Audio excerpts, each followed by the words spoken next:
Mari kita sekali lagi berdoa ya untuk menyambut firman Tuhan. Terima kasih Bapa. Segala pujian, hormat, kemuliaan hanya bagi Engkau. Engkau yang layak ditinggikan hari ini. Engkau Tuhan dan Raja kami, bertahta di hidup kami. Biarlah hari-hari ini kami boleh semakin mencari dan mengejar perkenanan Tuhan. Karena kami tahu tanpa perkenanan Tuhan, semua yang kami dapat, semua yang kami raih akan menjadi sia-sia. Hanya perkenanan-Mu yang memampukan kami untuk menang sampai di garis akhir. Urapi hamba-Mu yang tidak ada apa-apanya. Urapi setiap kami Bapa. Di dalam nama Tuhan Yesus kami buka hati bagi firman Tuhan. Yang percaya Tuhan di tengah kita, memberkati kita. Mari katakan bersama. Amin, amin. Tepuk tangan buat Tuhan Yesus. Silakan duduk Bapak Ibu yang terkasih. Pertama-tama saya mengucapkan terima kasih buat Pak Yusuf dan Ibu dan seluruh jemaat yang mempercayakan pelayanan ini kepada saya dan juga tentunya Tuhan Yesus. Kita bersyukur saudara karena kita boleh mengenal Yesus sebagai Tuhan dan Juru Selamat. Yaitu adalah sebuah anugerah pemberian terbaik yang Tuhan berikan buat kita semua. Iya, hari ini saudara saya sedikit mau menyampaikan kesaksian saya. Nama saya Debbie Basir. Tapi tidak usah takut karena saya tidak ada hubungan sama Abu Bakar Basir. Walaupun dari latar belakang yang sama. Saya mengenal Tuhan Yesus tahun 95. Saudara, saya bersyukur Yesus berkata, bukan kamu yang pilih aku, tapi aku yang pilih kamu. Kalau hari ini kita ada di sini dan percaya kepada Yesus, itu karena Tuhan yang pilih kita. Bilang kanan kirimu, kamu tuh orang pilihan Tuhan. Ya, jadi jangan main-main ya, karena kita ini dipilih sama Tuhan. Dan saya pikir ya manusia itu hidup, dilahirkan, besar, kerja, cari uang. Nanti kalau sudah dapat uang, foya-foya, mati masuk surga. Ya, ternyata tidak seperti itu, saudara. Tanpa pengenalan yang benar akan Tuhan, saya ikuti apa yang dunia tawarkan. Firman Tuhan berkata, yang ada dalam dunia ini hanya 3 hal. Yang pertama apa? Keinginan. Saudara baca Alkitab enggak? Yang ada dalam dunia ini hanya 3 hal. Yang pertama keinginan daging, keinginan mata, dan keangkuhan hidup. Cuma 3 ini yang ada di dunia. Yang pertama keinginan mata, keinginan daging, dan keangkuhan hidup. Makanya jangan mau lama-lama tinggal di. Kok nggak berani sambung? Ya, karena dunia ini hanyalah tempat perantauan bagi kita. Ada satu tanah kekekalan yang dijanjikan oleh Tuhan bagi kita, yaitu sorga yang mulia. Amin. Kita harus tahu apa yang ada dalam dunia ini. Kita bersyukur punya Alkitab, saudara. Karena semua tertulis di dalam Alkitab. Dikatakan apa yang ada dalam dunia ini. Yang pertama keinginan daging, keinginan mata, keangkuhan hidup. Kenapa Alkitab memberitahu itu? Supaya kita ini berhati-hati. Kita ada di dunia. Yang ada yang pertama keinginan mata. Wah, mata ini gak pernah ada puasnya. Mata ada puasnya gak saudara? Enggak. Saudara tadinya naik motor, pasti pengen. Dikasih mobil 1 pengen. Dikasih 2 pengen. Ya, tadinya mobil Avanza, lalu kepengen. Jawab sendiri. Karena itulah yang ada di hatimu. Ya. Nggak ada puasnya kalau ikuti keinginan mata. Bapak-bapak hati-hati. Istrimu cantik nggak? Jujur bapak-bapak. Ya, siapa yang saya mau tanya ya ini? Yang deket-deket saja nih. Ya, bapak yang pakai jas berbeda sendiri deh Pak. Yang di depan. Bapak siapa namanya? Pak Erik ya. Iya, Bapak istri Bapak cantik? Mana istri Bapak? Oh, yang main itu. Wih, memang cantik ya Pak. Iya. Cantik istrinya. Tapi saya mau tanya, yang lebih cantik dari istri Bapak ada nggak? Nggak ada. Kayaknya Bapak perlu periksa mata ke dokter. Ya saudara ya, bener nggak? Saya kalau tanya sama suami saya, aku cantik nggak? Cantik, cantik banget. Yang lebih cantik dari saya ada nggak? Nggak ada. Kamu paling cantik di seluruh dunia. Saya bilang pret. Ya. Dia tanya, kok pret? Buktinya kalau di mall kamu lihat cewek cantik, kamu masih melirik. Berarti kan ada yang lebih. Tapi nggak apa-apa, dia melirik cewek cantik itu normal daripada dia lirik cowok ganteng. Itu cocok. Hati-hati sekarang, ibu-ibu ya. Saya banyak terima konseling, Bu, suami saya selingkuh sama siapa? Bambang. Astagfirullah. Hati-hati sekarang. Jadi bukan cuma cewek cantik sasarannya, cowok ganteng juga, Bo. Yang cantik itu banyak, Alkitab bilang di luar tuh wanita cantik itu banyak, tapi engkau istrimu itu melebihi mereka semua. Kenapa? Dalam hal kebaikan. Ya, karena boleh lihat yang cantik itu nggak apa-apa, tetapi ingat yang terbaik itu hanya istrimu. Amin. Saudara, mata ini nggak ada puasnya kalau kita ikuti. Makanya Yesus berkata, mata adalah pelita tubuh. Kalau matamu baik, maka terang seluruh hidupmu. Tapi kalau matamu jahat, maka gelap seluruh hidupmu. Ibu-ibu, engkau lihat tas di mall, nggak pernah habis mereknya, baru terus, yang baru keluar lagi. Dan kalau engkau ikuti itu semua, cilaka. Ini bapak-bapak tersenyum saya khotbah begini, karena kata bapak-bapak, puji Tuhan. Ya boleh, jangan melampaui, tapi sehingga kita tanpa sadari kita membelanjakan uang untuk sesuatu yang tidak berguna. Ya, belanjakan uangmu untuk sesuatu yang bernilai sampai pada kekekalan.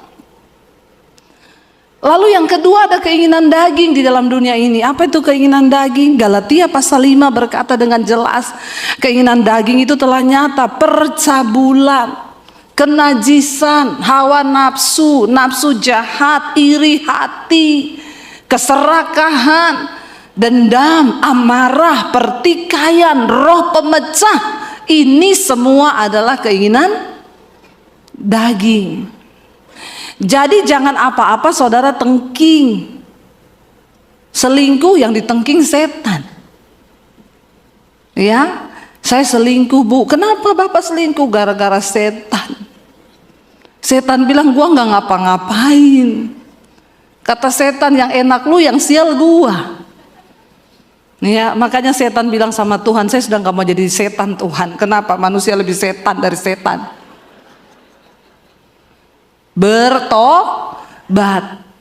Kenajisan, percabulan, hawa nafsu, pertikaian, perpecahan itu daging. Ini daging saudara, ini perbuatan daging. Makanya ikut Yesus kita harus mematikan kedagingan. Kenapa Tuhan membawa bangsa Israel keluar dari perbudakan di Mesir harusnya 11 hari menjadi 40 tahun? Untuk mematikan kedagingan mereka dibutuhkan waktu 40 tahun. Sebab membawa bangsa itu keluar dari Mesir ke tanah perjanjian adalah hal mudah bagi Tuhan. Tapi yang sulit adalah mengeluarkan Mesir dari otak bangsa Israel. Itu butuh waktu 40 tahun. Tuhan tidak mau bangsa ini masuk ke satu tanah yang baru dengan hidup yang lama, dengan pola pikir mereka yang lama, dengan hobi-hobi mereka yang lama, dengan kedagingan mereka, karena itu bisa membinasakan mereka. Tuhan mau bangsa itu masuk dengan hidup yang baru, cara pandang yang baru, karakter yang baru, supaya mereka menghidupi tanah perjanjian itu.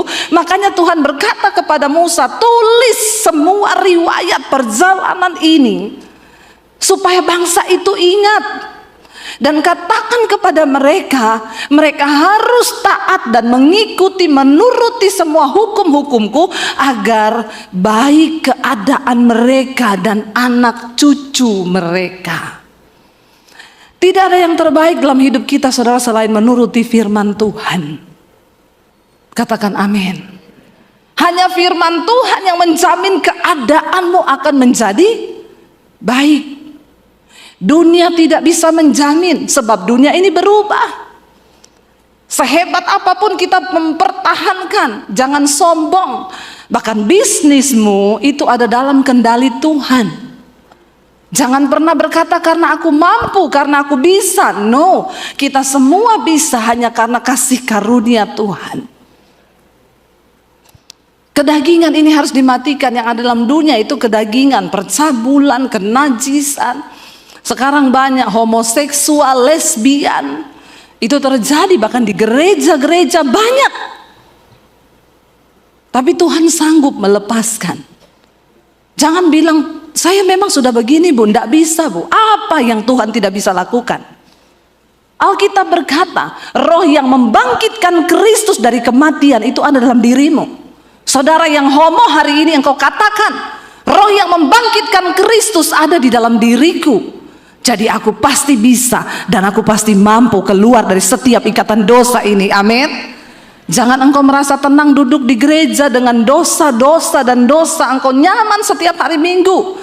Jangan bermain-main dengan kasih karunia Tuhan. Hormati Tuhan dan akan baik keadaanmu. Itu janji firman Tuhan. Ya, supaya baik keadaanmu, perhatikan firman, hormati Tuhan. Orang yang menghormati Tuhan, orang yang taat kepada Tuhan itu terbukti dengan hidupnya di dalam pertobatan. Kita berubah. Ya, yang ketiga yang ada dalam dunia itu dikatakan keangkuhan hidup, yaitu kesombongan. Manusia itu dari sananya memang sudah dilahirkan. Dilahirkan apa? Sombong. Dari sananya. Jangan bilang gini, itu bu orang ya mentang-mentang kaya sombong loh. Jangankan yang kaya, miskin sombong juga banyak. Ya kaya sombong masih mending, miskin sombong tuh kebangetan. Tapi yang pasti Alkitab berkata Tuhan menentang orang sombong, tapi dia meninggikan orang yang rendah hati. Siapa yang mau ditinggikan? Angkat tangan. Yang mau ditinggikan Tuhan. Nggak peduli mau masa depan itu, tahun depan kegelapan. Ketika engkau hidup dengan rendah hati, menuruti firman Tuhan, maka Tuhan sanggup meninggikan engkau di tengah masa yang kelam sekalipun. Janjinya itu ya dan amin. Tidak ada perkara yang mustahil. Saya dan suami saudara di tengah masa pandemi, tadinya kita sudah berpikir mau jual rumah di Jakarta, kita mau pulang kembali ke Solo. Karena suami saya orang Solo, saya Sulawesi. Ya, kita ini dua-dua ketemunya di gereja. Banyak yang bingung, ibu dulu ketemu suami di mana? Kok bisa ya Solo ketemu Sulawesi? Saya lahir di Poso, suami saya di Solo. Ya, kita ketemunya di gereja. Jadi kita kalau ditanya ketemu di mana bu dulu? Di gereja. Kayaknya tempat yang paling elit untuk ketemu jodoh itu di gereja. Itu benar jodoh. Daripada tanya dulu ketemu di mana bu? Di terminal. Lu mau cari jodoh atau cari preman? Ya, ketemunya di mana? Di angkot. Aduh ya. Lalu saudara kami menikah dan di Jakarta kita menginjak ini 12 tahun kami di Jakarta. Setelah kami menikah di Solo, lalu kita sudah beli rumah di Solo, pelayanan di Solo, tiba-tiba kita dapat panggilan Tuhan untuk tinggalkan kota Solo. Saya doa puasa saudara. Saya tanya Tuhan, kalau kami tinggalkan kota Solo itu kita kemana? Tuhan bilang aku ya akan tuntun.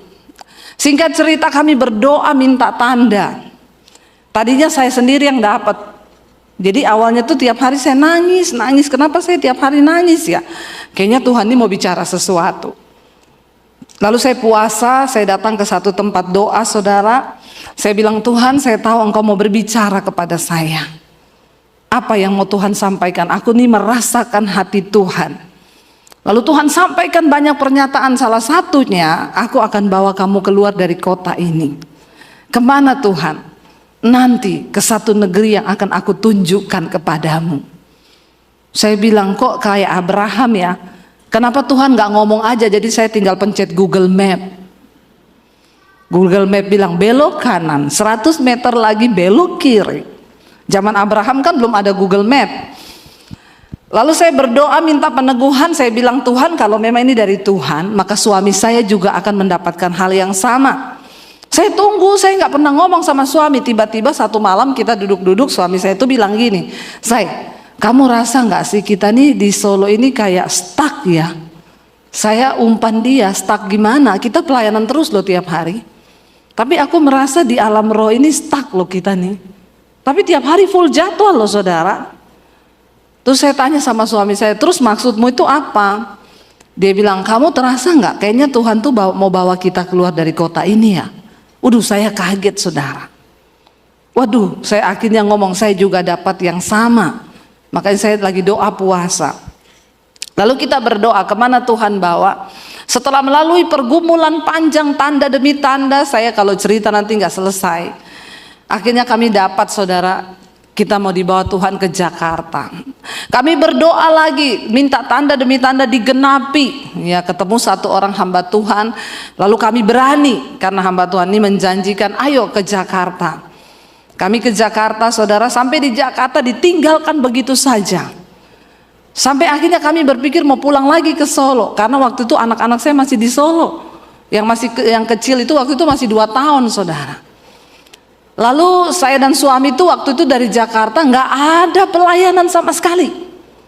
Jadi saya juga bingung, tapi kita mau balik ke Solo, Tuhan itu nggak bolehin, bertahan di sini.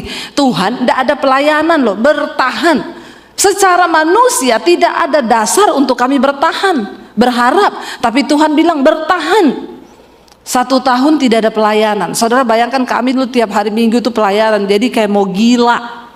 Tapi Tuhan bilang aku sedang memurnikan. Tahan, nggak boleh pulang. Dari yang masih ada duit kita pulang ke Solo lihat anak 2 minggu sekali, naik pesawat, pulang. Lama-lama duit menipis kan, nggak ada apa-apa saudara. Naik bus, naik kereta dulu. Lama-lama mulai menipis naik bus. Sampai pernah benar-benar 1 kali tidak punya uang. Karena kita di Jakarta itu ada motor kita bawa dari Solo. Suami saya bilang ini uang cuma 200.000 loh. Jadi siapa yang pulang ketemu anak nih? Saya bilang nggak boleh 1, kita harus pulang berdua.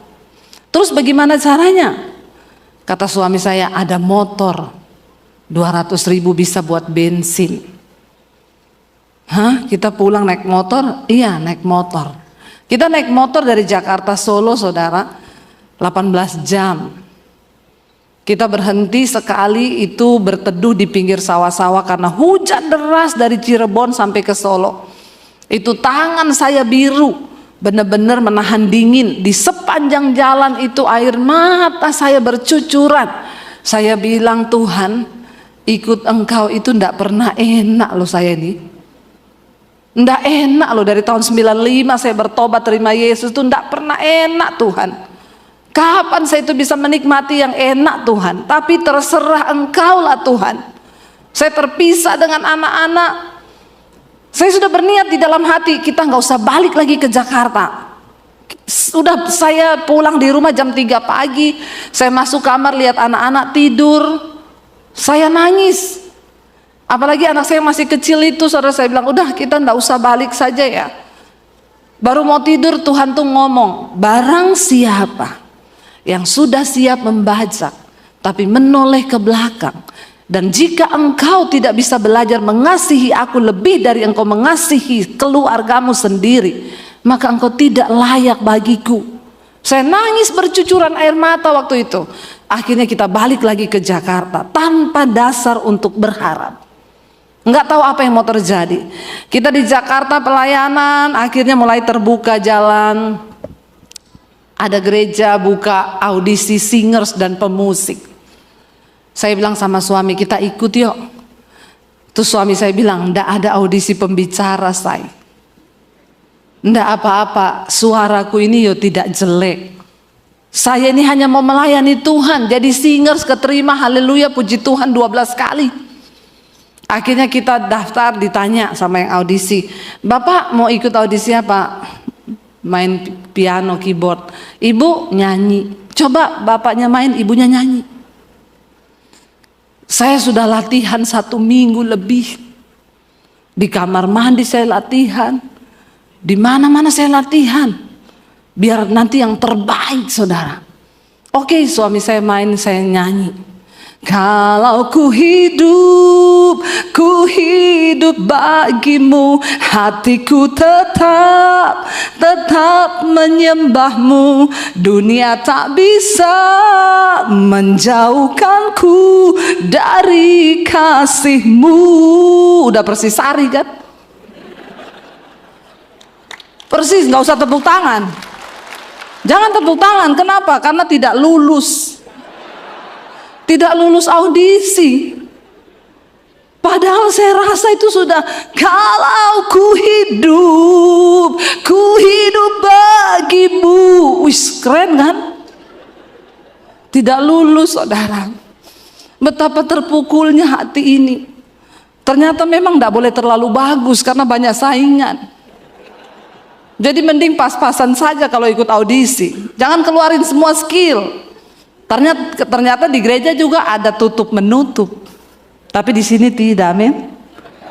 Tim PPW-nya luar biasa, tepuk tangan dong di sini, saudara. Itu di Jakarta. Jadi saya tuh pulang, saya nangis sama Tuhan. Tuhan, aku ini cuma mau pelayanan di Jakarta. Kenapa Engkau tidak buka pintu? Saya buka Alkitab, jawab aku Tuhan. Dapat di Timotius. Di dalam rumah yang besar terdapat banyak perabot. Ada yang dari emas, ada yang dari tanah, ada yang dari perak. Dan perabot yang mulia dipakai untuk tujuan yang mulia. Sedangkan perabot yang kurang mulia dipakai untuk tujuan yang kurang mulia. Aku Tuhan mengetahui siapa milik kepunyaanku, dan barang siapa menyucikan dirinya dari hal-hal yang jahat, ia dipandang layak oleh tuannya, diangkat menjadi perabot yang mulia, dan dipersiapkan untuk sebuah tujuan yang mulia. Saya nangis bercucuran air mata. Saya bilang, saya ndak usah dikasih yang mulia juga ndak apa-apa Tuhan. Saya ini cuma mau melayani Tuhan. Tuhan bilang, aku tahu siapa milik kepunyaanku. Banyak pendeta, banyak hamba Tuhan, banyak jemaat yang mengaku bahwa dia adalah milik Kristus. Tapi ingat baik-baik, hanya Tuhan yang tahu siapa milik kepunyaannya. Dan syarat untuk kita bisa menjadi kepunyaan Tuhan, dia bilang apa? Barang siapa menyucikan dirinya dari hal-hal yang jahat, dia dipandang layak oleh tuannya dan diangkat menjadi perabot yang mulia. Saya tadi tidak mau menyampaikan ini saudara, tetapi saya nggak tahu, saya belok ke sini. Mungkin multimedia bisa ya sampaikan. Saya cari dulu ayatnya. 2 Timotius pasal 2 ayat yang ke-20. Saya tuh suka begitu saudara, makanya saya ditanya sama tim multimedia dari minggu lalu, Bu, ayatnya apa? Ibu mau khotbah apa? Saya garuk-garuk kepala. Karena saya ini saudara, saya tuh ngalir. Terserah Roh Kudus mau bicara apa. Saya tidak bisa ditanya lagunya apa, khotbahnya apa. Dulu saya coba khotbah pakai multimedia. Sudah bikin 1 malam persiapan PowerPoint. Begitu penyembahan, sudah saya kasih ke tim multimedia. Tuhan bilang jangan sampein itu, karena aku mau sampaikan yang ini. Jadi saya WA tim multimedianya, nanti tidak usah tayangkan itu. Terus apa Bu? Ikuti saja saya ya. Benar saudara, jadi saya tidak bisa ini tadi yang mau saya sampaikan bukan ini. Tapi kita ngalir aja, berarti Tuhan sedang menyampaikan isi hatinya bagi jemaat ini, amin. 2 Timotius pasal yang kedua ayat yang ke-20 kita baca bersama. Di sini bisa ditayangkan. Yuk kita baca 1, 2, 3. Dalam rumah yang besar bukan hanya terdapat perabot dari emas dan perak, melainkan juga dari kayu dan tanah. Yang pertama dipakai untuk maksud yang mulia, dan yang terakhir untuk maksud yang kurang mulia. Ayat 21, jika seorang menyucikan dirinya dari hal-hal yang jahat, ia akan menjadi perabot rumah untuk maksud yang mulia, dikuduskan, dipandang layak untuk dipakai tuannya, dan disediakan untuk setiap pekerjaan yang mulia. Ayat 22, sebab itu jauhilah nafsu orang muda, kejarlah keadilan, kesetiaan, kasih dan damai bersama-sama dengan mereka yang berseru kepada nama Tuhan. Dikatakan, hindarilah berseru kepada Tuhan dengan hati yang murni. Hindarilah soal-soal yang dicari-cari, yang bodoh, yang tidak layak. Engkau tahu bahwa hal-hal itu mendatangkan pertengkaran. Saya pengen ayat yang ke-10 kita baca. Coba kembali ke ayat yang ke-10, kelewat tadi saudara ya. Ayat yang ke-10 ini intinya hari ini baca bersama. Tetapi ayat yang ke-10 ya. Ayat yang 19, ayat yang ke-19. Ayat yang ke-19, baca bersama 1, 2, 3. Tetapi dasar yang diletakkan Allah itu teguh, dan materainya ialah Tuhan mengenal siapa milik kepunyaannya, dan setiap orang yang menyebut nama Tuhan hendaklah meninggalkan kejahatan. Saudara, dasar yang diletakkan Allah itu teguh, dan materainya ialah Tuhan mengenal siapa milik kepunyaannya. Percuma kita jadi Kristen pencitraan, percuma kita jadi hamba Tuhan pencitraan, percuma. Mari hari ini kita benahi hidup kita. Yang terpenting adalah penilaian Tuhan atas hidup kita. Enggak penting penilaian manusia. Yang terpenting itu adalah penilaian Tuhan. Karena nilai yang diberikan manusia itu belum tentu sama dengan nilai yang diberikan Tuhan. Tadi saya baru cerita di mobil waktu dijemput ya. Saya bilang kalau anak-anak saya itu saya tidak pernah menuntut mereka juara di sekolah. Anak saya bilang, aduh mam besok ulangan matematika susah banget matematikanya. Saya bilang gak apa-apa, sebisamu saja. Mami tidak menuntut kamu dapat nilai 10, dapat nilai 100. Yang penting kamu mengerti nilai kehidupan. Amin. Karena nilai yang diberi manusia itu tidak sama dengan nilai yang diberikan oleh Tuhan. Satu kali anak saya bilang, gurunya bilang, Bu, ini nilainya anak ibu agak turun loh di sini. Saya tanya sama anak saya, kenapa? Lah itu loh, aku kan ada soal.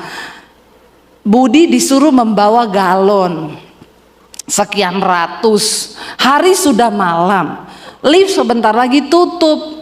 Sekali angkut itu lift hanya bisa memuat sekian galon. Berapa lama waktu yang dibutuhkan Budi, dan berapa banyak galon yang bisa Budi bawa dalam waktu yang kesekian? Anak saya jawab dengan jawaban yang sangat singkat, besok aja. Karena kasihan sudah malam. Masa orang suruh kerja sampai malam loh. Mesake toh yo. Terus kata gurunya, ya jadi dapat 0 Bu jawabannya. Saya bilang sama gurunya, Bu, kalau saya jadi ibu, saya kasih anak saya nilai 100. Karena ibu harus melihat dari cara pandang yang beda. Anak saya berbelas kasihan, Bu, walaupun itu cuma soal. Kata gurunya, susah ya anak pendeta. Didikannya itu sudah salah, jadi matematikanya salah semua. Ya dia jawab begitu saudara. Ya mesake toh yo, sudah malam masa orang suruh angkat-angkat, liftnya sudah mau ditutup, besok lagi aja. Saudara, penilaian Tuhan dan penilaian manusia itu berbeda. Ya, belum tentu apa yang kita anggap baik itu baik di mata Tuhan. Makanya hari ini nggak usah sibuk cari pencitraan manusia. Amin. Mari kita cari penilaian Tuhan dalam hidup kita. Karena ayat ini berkata, dasar yang diletakkan Allah itu teguh, dan materainya ialah Tuhan mengenal siapa kepunyaannya. Jadi kita nggak usah pencitraan, nggak usah pura-pura jadi hamba Tuhan yang seperti saya khotbah misalnya. Ngapain saya pura-pura berkhotbah? Ngomong kekudusan padahal saya tidak hidup dalam kekudusan. Buat apa para tim musik di sini ngomong, mari kita sembah Tuhan Allah yang kudus, padahal engkau tidak kudus, engkau bersinah, engkau homoseksual, engkau lesbian. Buat apa? Engkau tidak sedang menipu manusia, engkau menipu Tuhan. Dan bukankah kita harus lebih menghormati Tuhan daripada menghormati manusia? Mari kita hormati Tuhan. Mari kita meletakkan Tuhan sebagai satu-satunya yang utama di hidup ini. Karena Dia sudah memberi pemberian yang terbaik bagi kita. Dengan apapun kita tidak akan pernah balas cinta kasih-Nya, gak pernah bisa. Tapi setidaknya kita juga mau berkata, kami mau berusaha Tuhan untuk memberi yang terbaik bagi Engkau. Ayat ini jelas berkata, Tuhan itu mengenal siapa milik kepunyaannya. Dan kalau kita mau diakui Tuhan menjadi milik kepunyaannya, di sana dikatakan setiap orang yang menyebut nama Tuhan hendaklah meninggalkan kejahatan. Kalau engkau mau melihat tahun-tahun depan Tuhan membela hidupmu, maka tidak ada pilihan, jadilah orang yang berkenan di hadapan Tuhan. Karena Dia sanggup melakukan segala perkara. Tadi saya mau bersaksi ketika pandemi datang, kami sudah tidak tahu mau hidup bagaimana. Tidak ada uang yang cukup di rekening kami untuk bertahan di tengah masa pandemi yang kita nggak tahu sampai kapan. Jadi saya dan suami berkata, kemungkinan terburuk kita pulang ke Solo, jual rumah di Jakarta. Kita cuma berkata, jangan pernah menuduh Tuhan itu jahat. Apapun yang Tuhan izinkan terjadi, Tuhan pasti akan berikan kita kekuatan untuk melampauinya. Saya selalu bilang sama Tuhan, Tuhan, saya pernah merasa hidup tanpa uang 1 sen pun. Nanti sore saya akan bersaksi bagaimana pengalaman saya mengikut Tuhan. Saudara bisa datang lagi kalau mau, enggak juga enggak apa-apa. Ini bukan promosi. Tapi pengalaman hidup bersama Tuhan itu penting supaya kita menjadi orang yang kuat. Saya bilang, saya pernah merasakan hidup tanpa uang 1 sen pun, tanpa ada satu orang pun di hidup saya yang saya bisa taruh untuk menjadi pengharapan saya. Waktu saya diusir dari keluarga saya ketika saya terima Tuhan Yesus sebagai Tuhan dan Juru Selamat, saya keluar tanpa apa-apa. Bahkan papi saya bilang, jangan bawa ijazahmu, saya mau lihat Yesus kasih makan kamu pakai apa. Ikut Tuhan. Dengan air mata yang berlinang, saya tinggalkan keluarga saya tahun 95 dari kota Poso. Cuma dengan satu pengharapan, aku mengikuti Tuhan yang bertanggung jawab. Saya tinggalkan keluarga saya. Karena itu saudara, ketika saya mengalami penderitaan,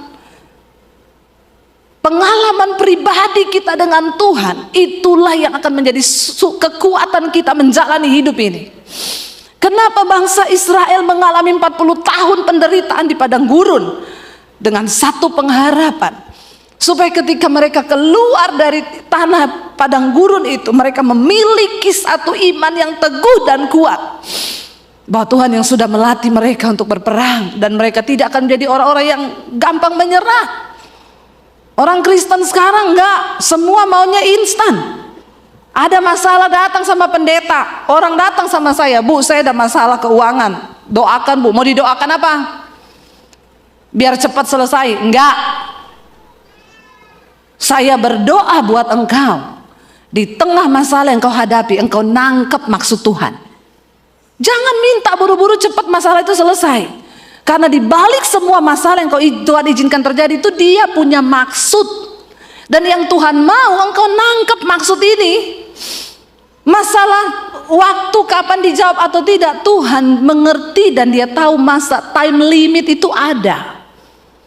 Cepat atau lambatnya masalah terjawab dalam hidupmu tergantung engkau mau nangkap maksud Tuhan atau tidak. Tapi kan saya bisa minta tolong orang, Bu, bisa. Orang tolong kau karena engkau butuh instan. Engkau akan mengalami proses itu lagi karena engkau belum lulus. Jadi buat apa? Mending tangkap hati Tuhan. Di dalam engkau berbisnis, engkau mengalami masalah keuangan, engkau nggak duduk di kaki Tuhan. Tanya Tuhan, kenapa aku mengalami ini, kerugian di bisnis. Duduk di kaki Tuhan, tanya. Kalau engkau nangkap hati Tuhan, engkau akan menjadi pebisnis yang punya pengalaman. Dan engkau melihat Tuhan turut bekerja. Tapi kalau engkau lari pinjam uang bank lagi, bank bisa tolong engkau, tapi engkau akan masuk dalam kerugian yang lebih besar setelah itu, karena engkau tidak nangkap maksud Tuhan. Makanya saya tidak pernah berdoa bagi jemaat Tuhan, tolong cepat selesaikan. No. Tuhan, latih dan didik dia sampai dia mengerti maksud dan rencanamu. Tuhan itu lebih tertarik, saudara, membawa kita dalam proses supaya kita itu mengerti isi hatinya ketimbang hanya menjawab masalah-masalah dan pergumulan kita. Lalu saya bilang sama suami, kita pandemi nggak tahu mau bagaimana ini, ya udah kita jual rumah di Jakarta, kita pulang ke Solo. Tidak ada yang tahu apa yang akan terjadi dan berapa lama pandemi ini berlangsung. Kami hanya punya uang pas-pasan untuk bisa bertahan makan. Di tengah kesulitan itu anak saya bilang yang gede, Mam, aku mau kuliah ya. Kapan, Nak? Sekarang. Dek, kita bertahan makan aja udah puji Tuhan. Kamu kuliah berapa? 70 juta. Saya bilang, Dek, kuliah dan tidak kuliah tidak menentukan masuk surga. Maksud saya menghibur diri, karena memang gak ada duit. Tapi saya bilang sama anak saya, tapi kalau Tuhan berkenan, gak ada yang mustahil. Tapi hari ini Mami sama Papi benar-benar tidak bisa. Jalani aja dulu. Kita bertahan hidup aja udah puji Tuhan. Saya tidak menyangka di tengah masa pandemi Tuhan mengangkat pelayanan saya lewat YouTube. 2019 awal, saya dapat suara Tuhan berkata begini, cepat ambil alih dunia media untuk Injil. 2019 saya bilang ke suami saya, Tuhan suruh kita cepat bergerak di media untuk ambil pelayanan, pemberitaan Injil di media. Suami saya bilang, kalau Injil di media berarti TV. Ya udah kita tanya-tanya di stasiun TV swasta yuk di Jakarta. Saya datangi beberapa teman yang kerja di stasiun TV swasta. Kalau saya mau tayang di sini bagaimana caranya? Ibu syuting di studio kami pakai peralatan kami untuk memenuhi standar TV. Satu kali syuting satu episode 6 juta. Dan ibu harus syuting minimal 10 episode 60 juta. Setelah itu pasti ditayangkan? Belum. Akan ditinjau dulu. Jadi kalau nggak bisa tayang, enggak. Walaupun saya sudah bayar 60 juta, iya. Dan saya mundur teratur. Uangnya siapa 60 juta? Saya itu punya channel YouTube sudah dari 2016 atau 18, tapi belum, tidak pernah aktif, cuma punya. Lalu satu kali saya pelayanan di Bali, saya ketemu sama satu orang, saya dengan mami saya duduk di satu meja, ada produser di situ lagi syuting. Saya tanya, Pak, ini syuting buat apa ya? Oh, kita mau bikin TV, Bu. Di mana? Di YouTube. Oh, bisa bikin TV di YouTube? Bisa, Bu. Sekarang artis-artis mulai beralih ke YouTube semua, 2019 awal itu. Oh, berarti saya juga bisa ya? Dia melihat saya dengan muka yang ngajak berantem. Dia lihat saya sambil gini, semua juga orang bisa. Yang penting ibu punya konten apa? Saya bilang biasa aja, keles. Gak usah gitu juga kali. Terus karena dia lagi buka-buka YouTube, saya bilang, Mas, coba ketik nama saya di YouTube. Kan ada gereja-gereja yang undang saya, udah angkat khotbah-khotbah saya. Siapa? Debbie Basjir. Dia ketik, keluarlah. Oh, ibu pendeta. Iya. Ini ada khotbah ibu yang nonton ini sampai 100.000. Berarti ibu sudah punya nama di YouTube. Mukanya agak sedikit berbeda. Memang dunia itu butuh pembuktian ya. Jadi kita nggak bisa juga ngaku-ngaku sih. Terus saya bilang, berarti saya bisa bikin? Oh bisa banget Bu, Ibu sudah punya nama di YouTube. Saya pulang dari Bali, saya bilang ke suami saya dapat yang Tuhan maksud. Apa? YouTube. Suami saya gini, opo meneh iki. Ayo kita syuting pakai iPhone aja bisa kok, pakai handphone. Dia bilang kita nggak punya studio, kita nggak punya kamera, pakai handphone bisa, pakai handphone. Jadi kalau syuting dulu cari-cari pencahayaan pakai matahari. Itu lighting gratis dari Tuhan. Beli lighting mahal. Akhirnya kami mulai syuting saudara. Tidak disangka di masa pandemi gereja tutup. Orang gak bisa beribadah. Jemaat itu bingung mau cari firman di tengah tayangan di TV. Mayat-mayat bergelimpangan. Orang mati-mati. Mereka seperti anak ayam yang kehilangan induk. Akhirnya adanya itu media. Saya baru mengerti, baru nangkep.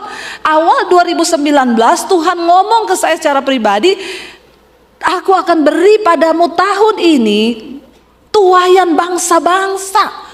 Dan bukan hanya tuaian bangsa-bangsa, tapi berkat bangsa-bangsa. Saya pikir waktu itu saya cerita suami, dia bilang alay lebay. Bagaimana mungkin tuaian bangsa-bangsa, berkat bangsa-bangsa juga, bagaimana itu mau dipikir aja nggak mungkin. Tapi kan nggak ada yang tahu. Kenapa saudara? Karena doa saya selalu begini, Tuhan aku percaya Engkau Tuhan yang bergerak. Saudara percaya Tuhan kita Tuhan yang bergerak?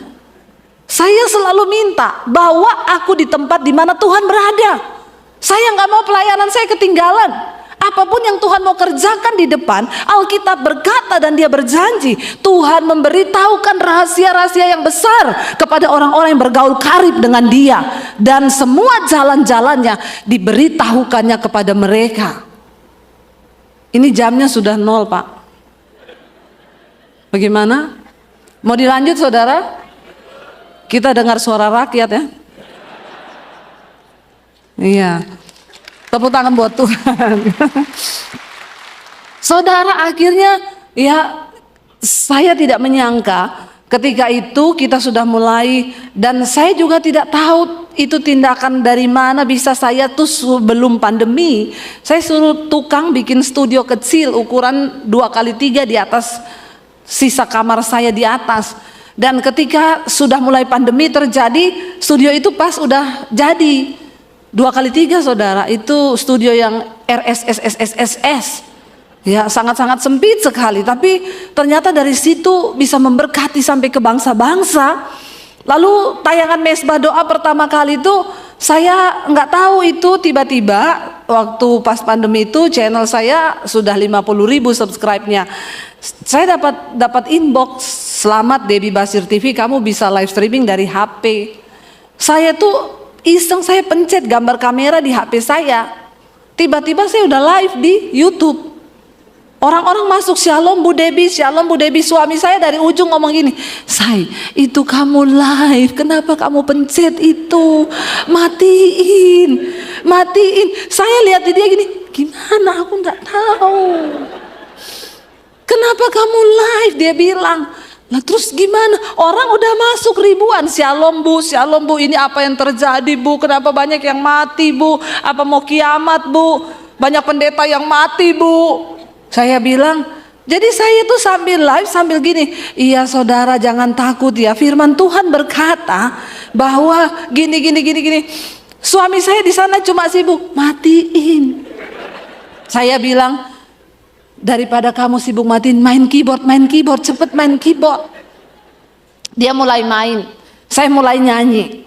1 jam selesai saudara. Pertama live itu yang ikut 5.000 loh. Terus kata suami saya, kok bisa mereka itu masuk di live chat? Bu, besok lagi ya Bu, besok lagi ya, kami ini ketakutan loh Bu. Ternyata pas pandemi kemarin tuh orang ketakutan itu ya. Aduh, yang jadi langganannya psikiater di Jakarta, sampai ada yang sampai sakit jiwa saudara. Itu bersaksi jadi langganan dokter jiwa saking ketakutan. Ternyata banyak sekali orang takut mati. Di sini semua sudah siap mati? Berapa banyak yang masih takut mati? Angkat tangan. Yang sudah siap mati? Yang bingung angkat kaki. Kayaknya banyak yang bingung. Ya, pokoknya percaya kalau belum waktunya mati, tidak mati. Tapi kalau waktunya mati, nggak usah tunggu kena COVID, kepleset di kamar mandi juga mati. Iya Pak ya. Jadi lebih baik siap-siap kan. Akhirnya saudara dari situ, tiap malam lah kami bikin mesbah doa itu. Dari 2020 awal Maret pas pandemi itu, Tuhan yang kasih itu, bukan konten yang kita cari-cari. Sampai hari ini saya pikir kalau pandemi sudah lewat, pasti sudah sedikit yang ikut. Ternyata semakin bertambah. Sekarang ada mesbah syukur jam 5 pagi. Itu yang ikut hampir 100.000 tiap hari. Jadi saya pagi malam itu live streaming saudara. Dan saya mendengarkan kesaksian. Saya pergi pelayanan di daerah-daerah, di desa-desa, mereka bilang, Bu, kami ini majelis, tapi kami tidak mengerti menjadi Kristen yang benar. Sejak dapat channel Ibu, kami sekarang mengerti, Bu. Saya sudah lepas rokok, saya berhenti selingkuh. Saya mendengarkan kesaksian orang-orang yang tadinya mau cerai, rumah tangganya dipulihkan. Saya melihat ada kegerakan besar yang sudah sedang Tuhan kerjakan. Makanya saya ditanya, Ibu, Bu Debbie kapan buka gereja di Jakarta, Bu? Ibu kapan buka gereja di Surabaya? Enggak, saya tidak buka gereja. Gereja saya cuma di YouTube, DBTV saja. Jemaatnya hampir 600.000. Maaf, Bapak kalah loh Pak. Bukannya saya sombong ya, cuma agak sedikit angkuh. Bertobat. Ya, saya bilang enggak, saya mau jadi sahabatnya gembala-gembala. Sudah banyak gereja. Jadi saya mau jadi sahabat gembala. Kalau mau buka gereja, buka sana di Morowali, Papua, itu banyak. Gereja dibutuhkan di sana. Saudara, saya mau bersaksi, di tengah masa pandemi, kami tidak jadi jual rumah. Saya beli rumah lagi, saya juga bangun studio DBTV di tengah masa pandemi. Tuhan sanggup membalikan keadaan hanya semudah Dia berfirman bagi orang-orang yang dikenannya. Dan bukan cuma itu, di tengah masa pandemi kami bisa membangun puluhan gereja di desa-desa. Saudara, saya melihat apa yang Tuhan buat. Tepuk tangan dong buat Tuhan. Beberapa sudah selesai, masih ada yang masih dalam pembangunan terus. Dan mulai bulan ini pembangunan sekolah misi di Semarang sudah mulai berjalan. Satu, saya tangkap visi dari Tuhan. Kita buka sekolah misi gratis untuk hamba-hamba Tuhan dari desa yang mereka mau jadi pendeta, hamba Tuhan gembala. Kita sekolahkan mereka gratis 6 bulan. Setelah itu kita kembalikan ke desa-desa. Saya baru pulang dari Toraja, saudara. Di sana ada satu tempat ibadah yang khusus menampung orang-orang Kristen yang pindah ke agama lain. Dan itu penuh. Itu menjadi satu tangisan di hati saya. Saudara, hari ini mari kita kembali ke ayat ini, dikatakan bahwa Tuhan itu tahu siapa milik kepunyaannya. Dan bagaimana kita bisa menjadi kepunyaan Tuhan? Barang siapa yang menyebut nama Tuhan, dia harus meninggalkan kejahatan. Tuhan tidak menuntut banyak dari kita. Dia cuma mau pertobatan kita. Tuhan gak minta banyak dari kita. Dia cuma mau hidup yang kita persembahkan bagi Dia. Karena itu saya undang suami saya bisa mainkan piano ya. Biar suami saya aja. Ya, dan tepuk tangan saudara. Supaya saudara bisa melihat ini yang tidak lulus ikut audisi. Ya, kasihan saudara tidak lulus ikut audisi. Ya, dan saya percaya saudara bahwa ketika kita mau berkata, Tuhan kalau kami hidup, kami mau hidup bagimu. Hati kami ini hanyalah milik Tuhan. Biar hari ini kita semua mau datang secara pribadi kepada Tuhan. Ini suami saya, supaya saudara juga lihat. Karena banyak yang bilang begini, itu Ibu Debbie sama pemain keyboard tuh deket-deket loh. Saya pernah lihat dia tinggal satu hotel sama pemain keyboardnya. Ini suami saya, bukan pemain keyboard saya. Karena di luar itu kan kadang orang netizen itu mulutnya setajam silet. Ya, pernah ada yang bilang begitu. Ya Bu, maaf ya saya mau tanya ya, itu siapa pemain keyboardnya Ibu? Saya dengar selintingan katanya Ibu deket sama pemain keyboard itu loh. Saya bilang, iya ini pemain keyboard saya yang merangkap suami saya. Oh, baru ngerti dia. Yuk.